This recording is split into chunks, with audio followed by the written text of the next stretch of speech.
Presenting Mr. Sabarna Roy. Face and the bookcase from my book Frosted Glass. I saw my face in a bookcase, the skin parched from burning and even melting at places. Queries leapt inside my mind like flowers of spring. Where are the books in the bookcase? What is the point at which human skin melts? Then I saw ants, red and green, eating into my face in the bookcase and thick chunks of wood. In the morning, I saw my face in the mirror. The face was the same like it always was. I went to the bookcase. The books were gone. Those were books collected day by day. Those were books of suffering and pain. Those were books shared with lovers of various races and times. I sat down, feeling empty and trend out. I looked at the bookcase with intent and frown. It resembled a cave, abandoned and gone like a mother's womb. Will I fit inside the bookcase and become another book in time, like a child at play, happy and gay, while the world ends in the fury of winds and waves, and my delinquent mother searches her road in ancient caves?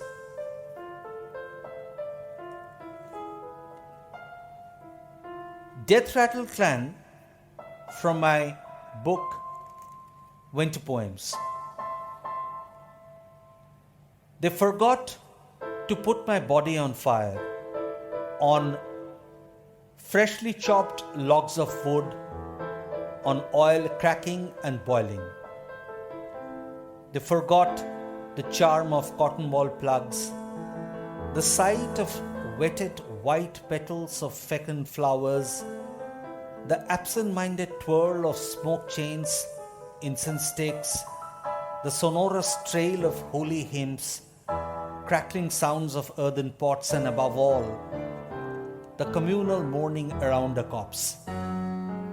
Instead, they hurled me down inside a pit, laboriously excavated, dark and deep, and instantaneously covered it up with fast-setting slurry, with a sleight of hands that can be defeated only by mystic magicians at work.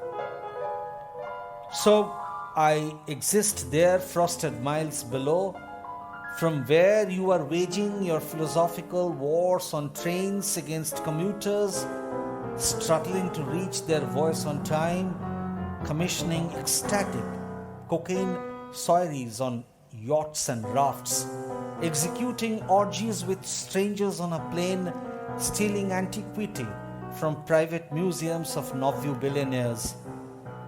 For you had told me once, I will blow up my life, indoctrinating me with the scent of your body and introducing me to the nucleus of this explosive club, Death Rattle Clan. What holds me here is an intricate web of undefined silence and darkness, so pure in form. In this marsh of soil, water, plant roots, and rotting flesh. You worry sometimes, don't you, struggling in sleep? Do I remember your face and touch as I crossed over the perimeter of life? Do I know that your face is one among their faces? Do I remember all their faces as distinctly as I should? Do I remember our plot of blowing up our lives? Might I end up sharing it with a fellow corpse? Remembering and forgetting are complex phenomena, even otherwise, more so after you have crossed the gate.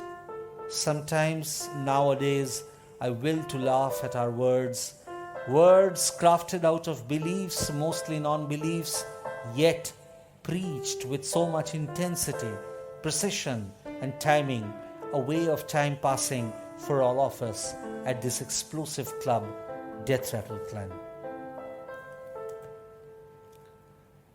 A tiny story, Pobitro Babu and Parashuram, from my book Random Subterranean Mosaic. Pobitro Babu recounted this experience of his to me in his wood panelled study on the New Year Eve of 2017. Until 4 years ago, he would regularly visit a small eatery on an extended branch of Sutter Street on Saturday evenings to eat a small meal of chicken steak on plate with sauteed vegetables and French fries and hot bread rolls with butter. He would park his BMW in the parking area along the MLA hostel because he wanted to take a little walk, chat with Parashuram, a street beggar whom he happened to meet by chance one rainy evening when he was, instead of finding a shelter, persistently begging for some change from Pobitro Babu. His doggedness attracted Pobitro Babu because he appreciated doggedness in every profession. Pobitro Babu loved dogs and doggedness in human character. One evening, Pobitro Babu was feeling happiness swelling inside him. He had actually signed a very profitable contract for his company after long and painstaking rounds of negotiations. When he met Parashuram that evening, he was looking patronizingly towards him, and he said with affection and warmth, "Tell me, Parashuram, one wish you have that I can fulfill." Parashuram replied immediately, "Sir, I want to see the wonders of Kolkata in your air-conditioned car. The street walkers will be sweating off like hell, but you, your chauffeur and I will be delightfully cold in your sleek ship, sir, only for an hour." So Pobitro Babu, having had his steak, took him around for 2 hours and not 1 hour as was requested by Parashuram, setting the car temperature at 18 degrees Celsius. On a very hot and sultry monsoon late evening, watching the delights of National Museum, Victoria Memorial, Racecourse, National Library, Second Hooghly Bridge and Khidirpur Dockyard.